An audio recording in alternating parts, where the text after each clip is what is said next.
Generic conventions. You have some idea of what they are, you want to use them as evidence in your essay, but you don't know where to start, don't know how to categorize their use, and don't know how to analyze how they're used.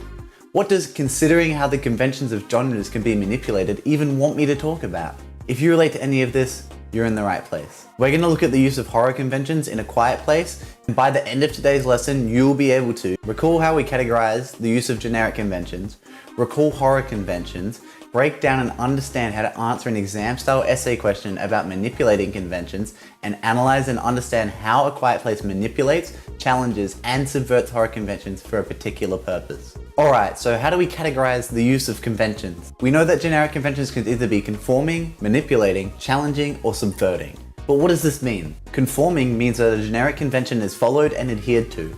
When we see a generic convention as we expect it to be, we can say it's conforming. Manipulating means that a generic convention is used atypically to achieve a particular effect. This means that we can recognize the convention, but it's being used slightly differently for a particular purpose. Challenging means that a generic convention questions and tests existing conventions. This means that it can question how these conventions represent people, places, values, and attitudes, and may reflect what conventions are deemed appropriate when the text is produced. Subverting means that a generic convention exposes limitations and biases in established conventions. So subverting directly contrasts our expectation of a generic convention. These are the 4 ways that generic convention use is categorized. Keep these in mind, as when we do our analysis on A Quiet Place, we will look specifically at how generic conventions have been manipulated, challenged, and subverted. Another thing to keep in mind are our horror conventions, some of which are on the screen now, as these are the conventions we'll be analyzing. A Quiet Place is a post-apocalyptic horror film where the Abbott family tries to survive in a world filled with aliens with super hearing that kill anything that makes a sound. Hence, they have to be quiet. A Quiet Place is quiet? Who would have thought? Oh, sorry, I'll leave. The question we're going to be answering today is with reference to at least one study text, analyze how generic conventions can be manipulated for a particular purpose. Firstly, let's break down the question so we can understand exactly what we need to talk about. With reference to at least one study text means that we need to refer to a study text, in this case, A Quiet Place. Analyze means that we need to examine A Quiet Place closely and in detail. Generic conventions means that we need to refer to conventions of our genre, which is horror. Manipulated tells us that we can talk about how conventions have been manipulated, challenged, or subverted in A Quiet Place. For a particular purpose means that we need to attain why horror conventions were manipulated in A Quiet Place. Now that we understand how to answer this question, let's gather evidence about horror convention manipulation for particular purposes within A Quiet Place. Let's have a look at this scene and then analyze it.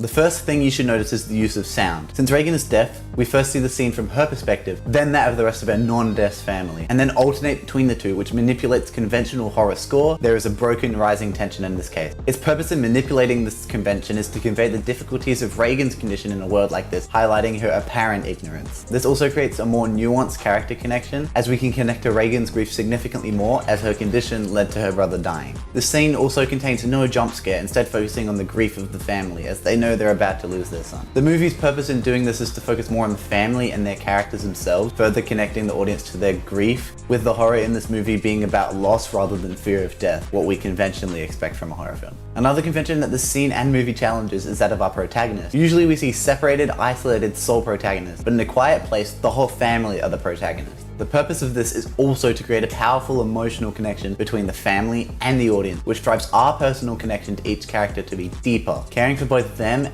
and the impact they have on their family, perhaps even relating to our connection with our own families.